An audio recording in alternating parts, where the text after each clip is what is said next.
Hello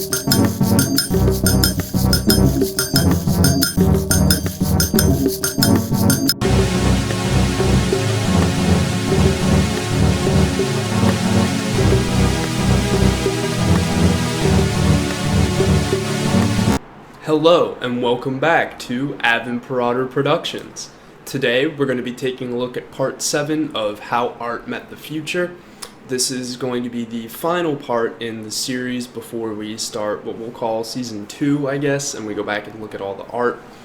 We're going to be looking in this final installment at the Age of Sail and the Enlightenment. So without further ado, let's jump right in. What do we mean when we say the Age of Sail? This was roughly 14 or 1500 to about 1700. This was the time when you started to see Spanish galleons and other large ships crossing large oceans, which wasn't really the case for much of history before this time. Most previous ships that were used, such as biremes and triremes, quadremes, quinteremes, all those kinds of things, were very dependent on rowers and manual propulsion, which is okay until you get too far out to sea, and then the currents can be a little strong even for a 5-decked ship. So there was also another problem with this system though. Most of these large-decked ships required slaves, and if your nation didn't have slaves or didn't have the right kind of people to throw, it was a very tough job. A lot of people would row until they died. This is another concept that we kind of saw come back with the steamship, which we'll look at eventually. But older ships were for shallow waters, and they relied heavily on rowing. There were a few groups in Europe that were innovating in shipmaking for various reasons, two of them being the Basques and the Danes and the Norse. So let's take a look at the Basques first real quick. The Basque people live in northern Spain, and since antiquity, it stopped about 200 years ago, as it should have, they had hunted whales. And here's the thing, when there's only a few ships going after the whales didn't really affect their migration patterns that much, but as it became a more established trade, and as whale oil and meat became a staple of the area, the whales got pushed further and further north, which meant that the Basques needed to have stronger and more durable ships. Likewise, the Danes were in the northern Europe, and they had two problems they had to face. They had to cross seas, such as the Baltic and the North Sea, and they also had to be able to go up rivers.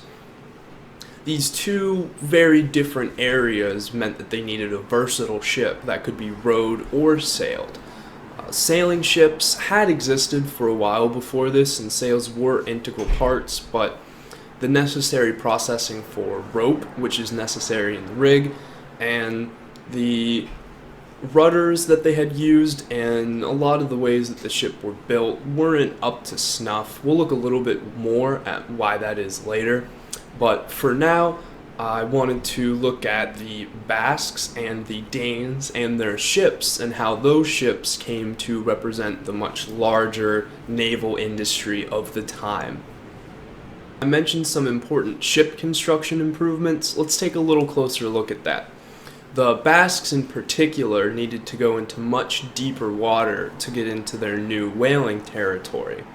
This required stronger hulls. And one of the big problems with ancient shipbuilding was they would take the planks and they would put them flush against each other, and then you had really weak joints where those planks were joined. There was a new construction method that was first pioneered by the Basques. The oldest sources I've found say somewhere in the 6th century AD. And this is what would become clinker construction, which you would see in just about all Viking ships as well. Vikings, by the way, being a sort of placeholder name for the Norse of the North, the Danes, the people from Norway and Sweden in modern times. I'll probably use the word Viking a bit just to kind of refer to Scandinavian in the Middle Ages. It's an effective tool, but it's important to remember there wasn't really a group of people calling themselves Vikings, and there were certainly no hats with horns on them. So back to the ships and the Basques. The Basques needed stronger ships that could go further out and take the much higher stress of larger waves and bodies of water. So they came up with a brilliant new way of constructing their ships, where instead of putting them together like that, they overlaid them and bolted them. This made a longer section where the two planks were connected and made for a much stronger ship. The clinker construction with the overlaid boards gave less structural stress to the overall ship, and it better secured the planks to each other in themselves. This meant that they didn't need the same one plank for each board. They could use much smaller ones, which was really important because if you only have one huge long timber for each section, it's very hard to repair. Repairing ships with early ships wasn't really something that you did. When a ship became too damaged, you discard it in favor of a new one, scrap it, and take all the resources back that you could get. But as ships became bigger and became more of an investment, it didn't make sense to build a new ship every time your old one got damaged. So there was another new idea that came up at this time that was very important. That was the idea of a dry dock. Now, what is a dry dock? Very quickly, a dry dock is a place where a ship can pull into port, a gate comes up or some sort of device, the area is drained of water, the ship can be accessed at all points on the hull for repairs and various things like that, and then the water can be filled back up, the gate can be dropped, and the ship can come back out. Why would this be important? Well, once a ship is launched, it's very difficult to do any sort of repair to the underside, and one example that we're going to look at here is the Great Arsenal of Venice. Venice was a nation of master shipbuilders. They ruled the waves in the Adriatic and in the eastern Mediterranean. They needed to have large flows of goods for their merchant republic to stay aloft, so they needed to have good ships. The thing is, once you get to a certain size ship, you're talking about years to build, and regular maintenance would be needed on any fleet in order to keep it seaworthy. So they would pull one of their ships back into their great dry docks, drain out the water, and then because of the clinker construction and a few other concepts in their boats, they could replace individual planks with one another. They would spread hot tar over smaller holes. There was a lot of work that went into maintaining and keeping these ships up, and an arsenal that could take 100 or more ships would have been a huge sector of the city. This was a large industry in any area that had ships, in any nation that had a trade fleet or a military fleet. Dry docks, clinker construction, deeper keels, and better rigging and ropes for boats are all a lot of inventions that we may sort of glance over, but all of these small things coming together really helped create the modern world that we know today that can reach out and talk to someone from across the world. Before a large ship like a galleon could go into a dry dock for repair, even that great of a ship could only travel so far before it accumulated damage. These new improvements allowed societies to look outward and to look for new trade and new lands and new wealth to bring into them and their countries. So the Age of Sail sort of followed, dovetailed with, I suppose you could say, the Renaissance. The Renaissance in Europe, the Low Countries, in the North, in Italy, all over the place. These were about ways of thinking and ways of perceiving, with new art and new thinkers and new concepts coming into play. But there was also a lot of new industry as populations regained and as new administrative and national boundaries were formed that made new, more cohesive societies. The world began to stand on its head. There was a lot of really interesting things from this time that show how Western Europe transitioned from the Middle Ages to the early modern period, and I want to take a look at a couple of these right now. So we all know about castles. Castles were a Middle Age invention. With a few hundred men and a few thousand slabs of stone, you could easily fortify an area, which could be a chokehold point. It was very difficult to siege a castle. It would take months. It was nearly impossible to get in. Your only options were to sit outside, try to starve them out, try and throw things over the wall. It was going to be expensive and costly in lives and money, regardless of how you were going to do it. So in the Middle Ages, castles were very useful. They came from the Byzantine times, where people began to urbanize because governments and militaries could only project their power so far. And so you'd have castles guarding cities because huge armies take a lot of space to move. And so if you only have so many castles around, it doesn't matter how far they go, they're probably going to end up at one. Lots of places, such as France and the Holy Roman Empire, were dotted with castles that don't actually exist anymore today for several reasons. And new families that found themselves inheriting castles, even if they weren't a king or royalty themselves, could very easily stage rebellions from a castle. So they were a defense from the outside, but they were also a threat, and became much more of one as the modern time began to roll into Western Europe. So there was a concept called decastleation, which occurred around the same time as gunpowder coming to the West. And basically what it was there was guys at the top who had large enough armies to not really need to worry about foreign ones coming in and marching through their lands. So the castle's defensive purpose sort of became obsolete, and that's when it really became a weapon of people who were supporting insurrections, rebellions, and that sort of thing. If you were a king and you had one landing between a river and there was a castle there, and some noble took it over with 50 or 60 guys, it might take you a year or more to recover that castle, and in that time, you would have had to afford it a new river crossing or done something to restore the two parts of your empire. This happened several times in England, in France, all over the continent, and it led to a concept of disgust, you could say, from the kings and the emperors, who saw castles less as tools of their own defense and more as tools of their own demise.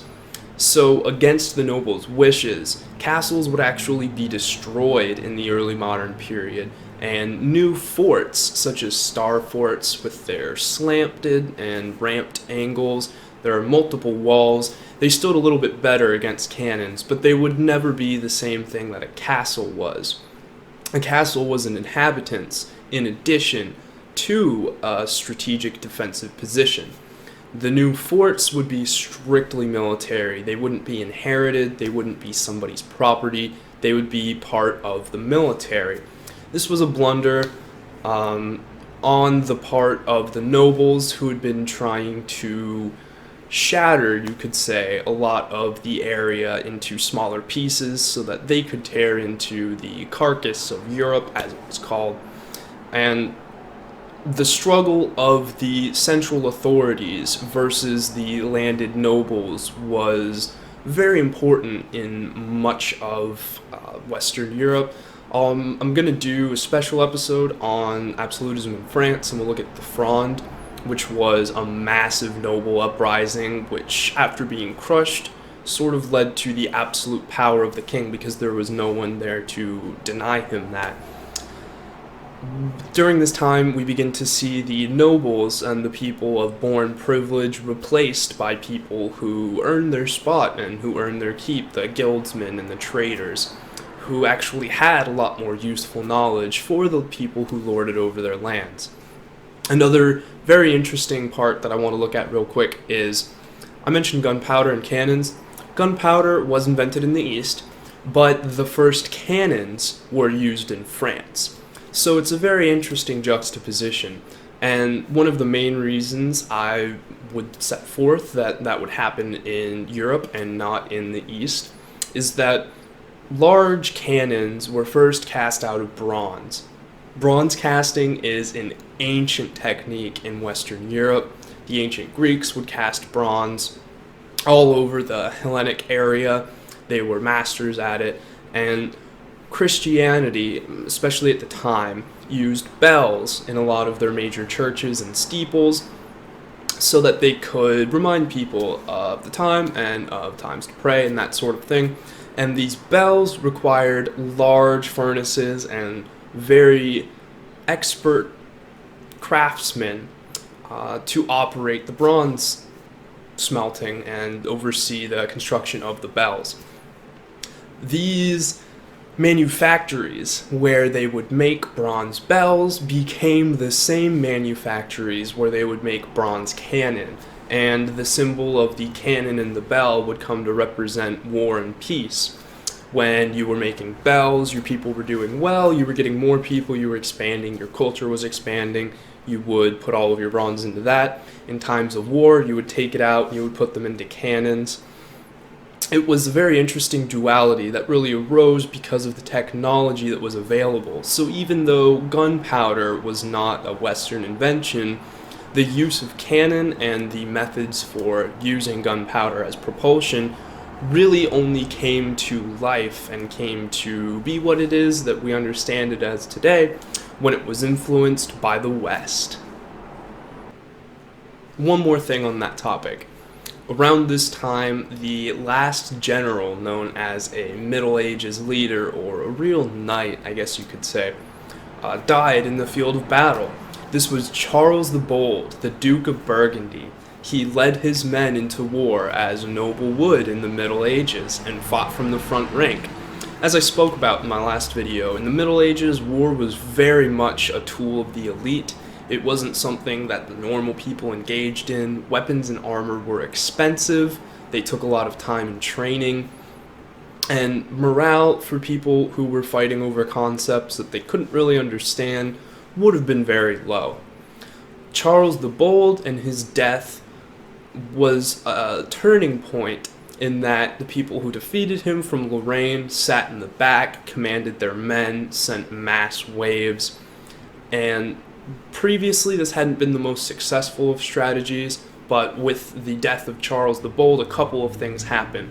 New warfare began to arise, the massed infantry with the leaders at the back, and the collapse of Burgundy, which was one of the several middle-aged states that kind of kept the different powers apart from each other, was absorbed by Austria.